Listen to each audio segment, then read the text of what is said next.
Have you heard the rave and hype around this new soundboard that even the biggest streamers like Tim the Tapman are using called the GO-XLR? Well, I've got one right here, and stick around because in this video, I'm going to tell you why actually I'm returning mine.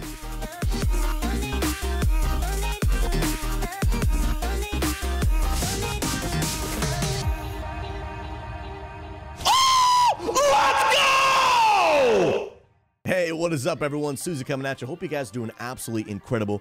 Got another video for you today, and today we're talking about the GO-XLR and why I'm actually going to be returning mine. But before we go any further, hey, if you're enjoying these weekly videos, be sure to subscribe to this channel, turn those notifications on so you never miss one, and of course, hey, give it a good old thumbs up. Topic of the day: the good old GO-XLR. Now, if you haven't heard much about this, this is like basically the streamer's all-in-one soundboard. You got audio inputs. You can use an XLR microphone. You've got several different channels to do, you know, your PC, your streaming PC, an MP3 player. So many things you can plug in.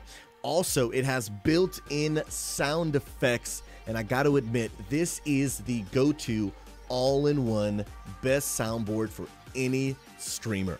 Now, I got to tell you, after saying all that, what you're wondering, then why in the world are you returning it?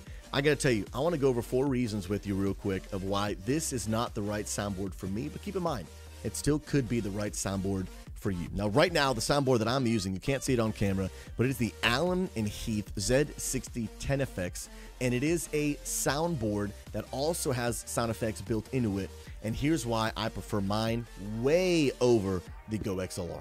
When I first bought this GO-XLR, ordered it on Amazon, came in 2 days, great timing, Amazon does a great job, and I gotta tell you, when I first opened it, it was packaged very well. This in itself, honestly, is a great product. The first issue I ran into it is in order to be able to use the GO-XLR, you need to download their software. Now, for me, software being needed to use a piece of hardware always raises red flags for me, because the question is, what if the software doesn't work? And I actually had that experience when I first bought this bad boy. I went on their website. It's supposed to be quick and easy. Download this software and you can use it right away. The night that I bought my GO-XLR, the website was down and I was not able to download the software.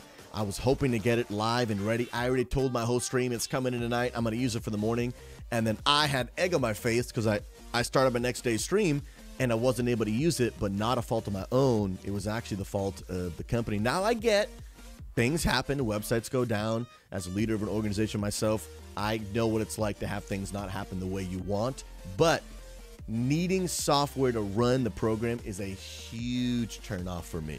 Literally, if the program breaks or it's not working, the website's down, you cannot use your soundboard, which means you can't stream. For me, I love having a piece of hardware that I can just reach over without even the stream really even noticing what I'm doing. I can turn levels up and down. I can do all sorts of stuff with free hand without disturbing the stream at all.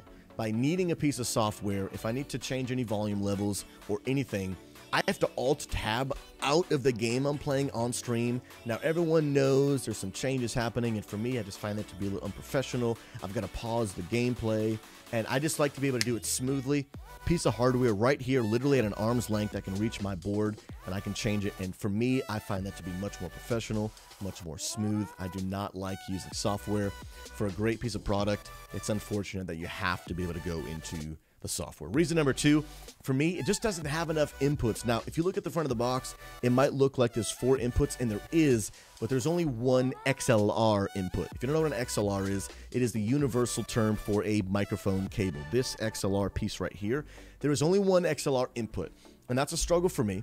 As a full-time streamer, I love to do a variety of different things. I love to have guests come to my house. We have a separate PC right on the opposite side of my desk. I love being able to have another person there, set up my second DSLR. I also have a second Shure SM7B so that I can have a guest on my stream at an incredibly high-quality professional level.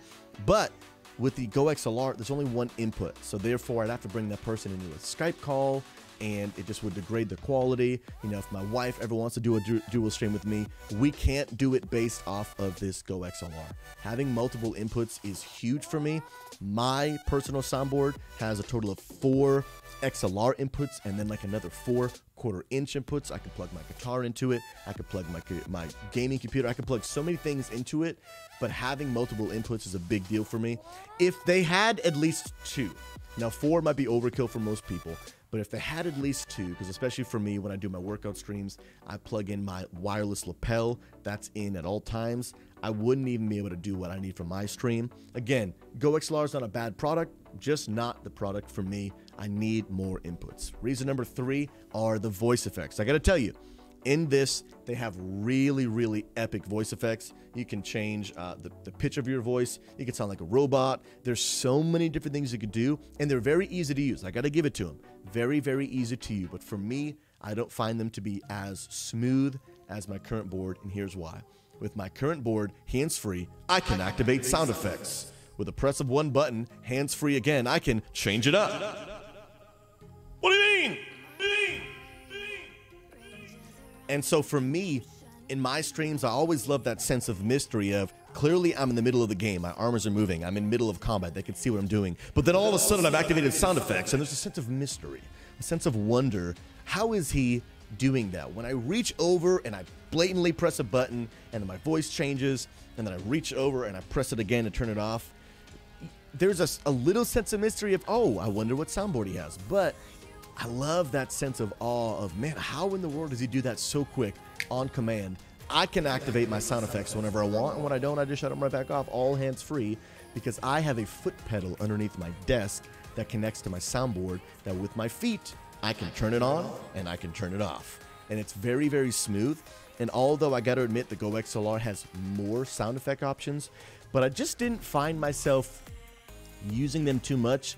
And I found them to be so unique that when used over and over again, it was getting boring relatively quick. And I didn't think it was something that was going to be fresh forever. And so for me, I just don't like that. I don't like that. I don't want to press a button. I want it just smooth. I want to put on a show that people can't even figure out how I did it. And so for me, GoXLR is good. But with my personality, my style as a broadcaster, my current board is much better. Last but not least is when you're getting into advanced quality, you're going to start learning EQ, equalizing, okay? I need the ability to really fine-tune my voice to its maximum potential. Now, in the GoXLR, like I said, there's that software where you can go in, you can change the highs, change the mids, and you can change the lows. Actually, I'm not sure if there's mids. I don't believe that there's mids. But there's not enough options because on my board, I not only have highs, but I have high mids, I have mid lows, and then I have actual lows. And so I can really, this is a professional soundboard. This is a all-in-one, easy to use for streamers who don't know much about sound. Now, I'm not a professional soundman at all, but I have been playing music for a very, very long time. I've recorded in studios and traveled and played music and all these different things. So I've got enough experience where I've got a pretty decent handle on audio EQing, you know, most of the time more than just your typical broadcaster who, you know, plays video games for a living. And so for me, I think this is an incredibly good product. If you don't know much about sound, if you just want a very easy to use product, it's not going to be super high and advanced, but doesn't need to be because you might not know how to do that anyway, then I'm going to recommend the GoXLR. But for me, who does have a better understanding of sound, who really likes the ability to just at the press of a button turn on sound effects, someone that needs more inputs, and someone that wants to be able to work with hardware rather than software, when the program won't open, the fact that I can't even start my stream, for me, that's just off the table. That's just something I'm not willing to do. But I got to tell you, overall, when I was using this, if it wasn't for my very specific needs as a broadcaster because of my style and personality, I got to tell you, it's a great board. And for the price point of $400, I got to tell you, for all that it does, I actually think that it's really good. If you're looking for a soundboard to use as a streamer and you don't want to spend $400 and you don't care about the sound effects, hey, I want to encourage you, subscribe to this channel and turn on notifications, because next week I'm going to make a video talking about my 4 most recommended soundboards for both beginning and intermediate and advanced streamers. I promise you there's going to be something for you all within under the price point of the GoXLR that I think are going to actually give you better audio. Just might not have the cool sound effects this have. And of course, I'll be recommending what I believe is the best soundboard of the market for streamers, which is the one that I use. But guys, hey, hope you've enjoyed this video. Hope it was informational for you. Like I said, if you're enjoying this kind of content, make sure to subscribe to this channel. I'm going to be updating videos every single week. And hey, we'd love to have you come hang out with us live on stream over at twitch.tv/SouZy Live. I do stream Monday through Friday. If you got questions about sound, streaming, equipment, anything, I'd love to be an encouragement for you. But guys, I appreciate you popping in. Hope you guys enjoyed this video. But until next time, it's been your boy SouZy. Catch you guys later. God bless, guys. Take care.